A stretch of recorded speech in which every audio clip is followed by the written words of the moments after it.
Good morning, everyone. It's January 19th. I think I said 18th in my earlier video. Well, damn. January 19th, 2019.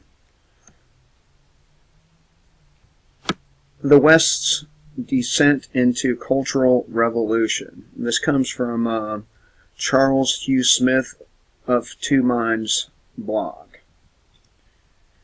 The goal of the Cultural Revolution isn't to persuade, it's to enforce compliance. A cultural revolution is a movement designed to preserve the political and financial powers of a ruling elite by social rather than political or financial means.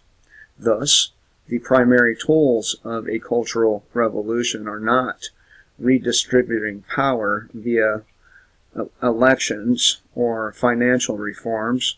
The primary tools are public shaming and denouncements, purges of those in positions of authority, show trials, guilt by association, wholesale denouncements of entire classes, and widespread accusations of anti-progressive tendencies in which guilt is defined by all-or-nothing litmus tests of one's loyalties to the Cultural Revolution's strict ideology.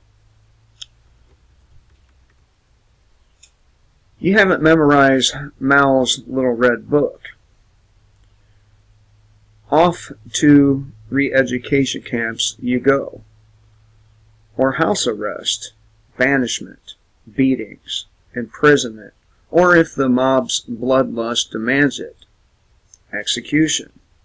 The key dynamic of a cultural revolution is the oppressors appropriate the language of liberation as their favored tool of suppressing dissent, denouncing opponents, and fueling widespread purges of anyone who might harbor the slightest potential to question the social suppression of dissent.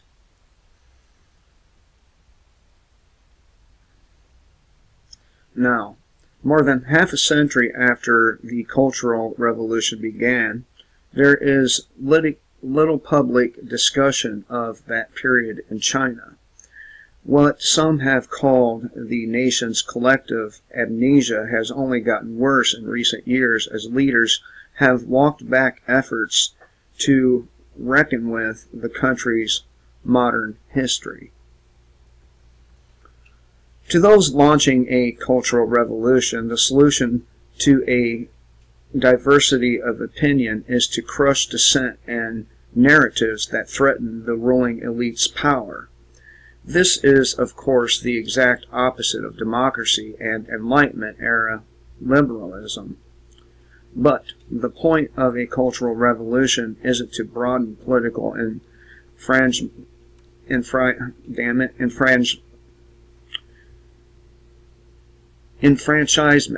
or representation.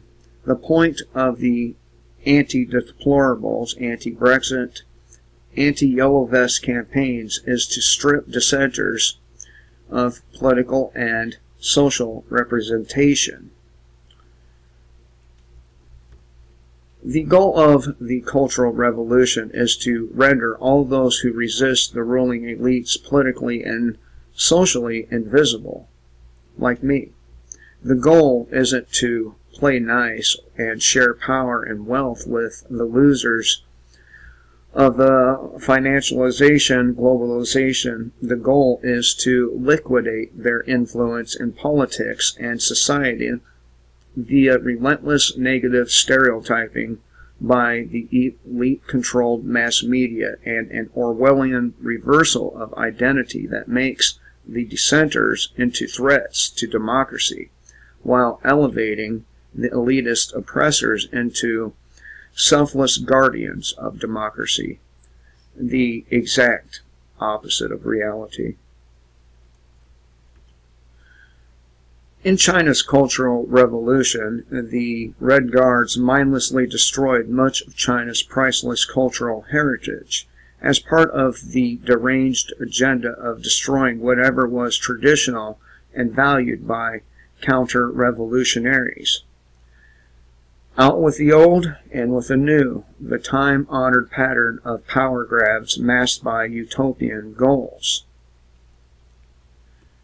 If in doubt, purge, destroy, denounce.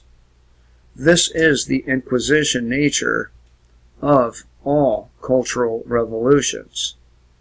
China's ruling elites don't want any unedited history of the Cultural Revolution to leak into the public sphere because virtually everyone who was killed, tortured, imprisoned, or denounced was innocent.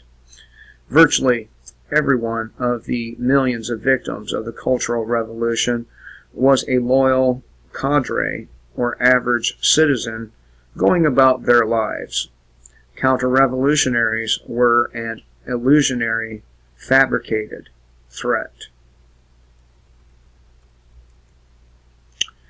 Since we have many friends in China, we've heard the reality of the Cultural Revolution in private conversations, spoken in low tones, even in the U.S. Nobody dares speak openly about what happened or the party's role. One friend's father was an officer in the People's Liberation Army, a man whose loyalty was unquestioned. He was imprisoned.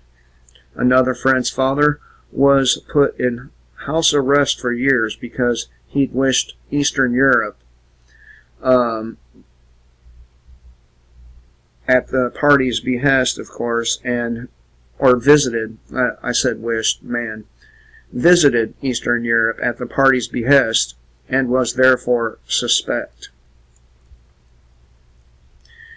In cultural revolutions, the crimes are fabricated, but the destruction is real.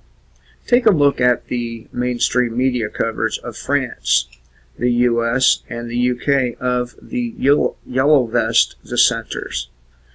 Make a list of all the public officials, intellectuals, actors, media pundits, and so on who publicly defend the Yellow Vest and how many denounce them. And I will tell you right now that most of these people are denouncing the Yellow Vests. Did you find any articles on the Yellow Vests on page 1? What percentage of the corporate state media depicted the Yellow Vest as violent, unreasonable, and so on?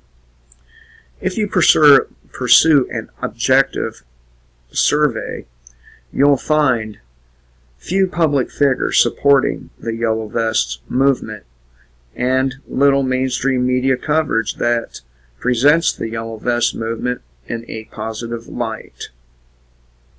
And that's how the cultural revolutions roll.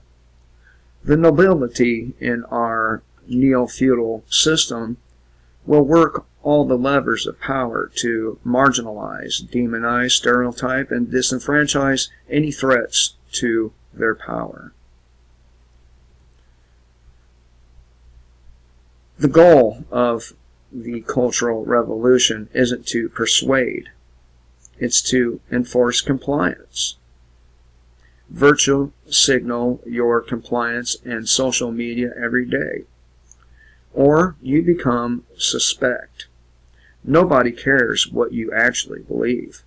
The point is to prove your compliance and your complicity to those enforcing compliance and complicity.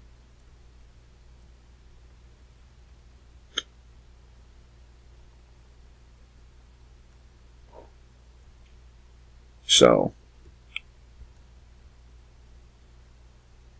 and we're talking about, the Madonnas, the Me Too movements, the Antifas, the BLMs, Black Lives Matter. These people, they are the enforcers for the ruling class.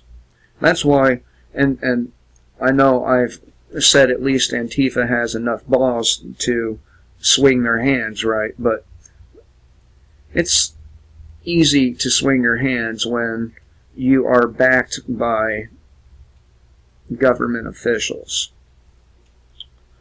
And this cultural revolution is going to turn into the same cultural revolution seen in China, seen in the Soviet Union, among others. And anyone like myself, like individuals who view this channel, will be all the things listed below: demonized, marginalized, attacked, murdered, hung, put into re-education camps. I hope you're ready. Till next time, kill the state, live free.